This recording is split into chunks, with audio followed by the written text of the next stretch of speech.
నా ఫ్రెండ్ రాధా రామని ప్రపోజ్ చేసింది. అవునా? మరి తనేం చెప్పాడు? సారీ రాధా, నేను సీతను తప్ప ఎవరిని లవ్ చేయను. చూస్తున్నావుగా చిన్నప్పటి నుంచి సీత అంటే ఎంత ఇష్టమో తెలుసు కదా నీకు.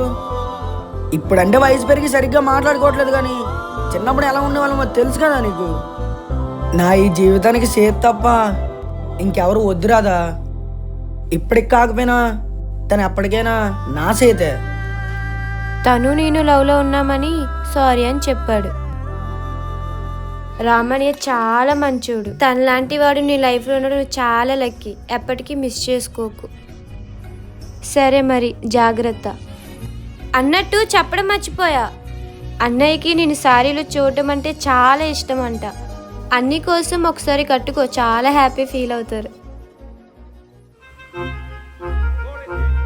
హే, నువ్వు ఆ ఇసరయ్య గారి కూతురు సీతవు కదా? అవును.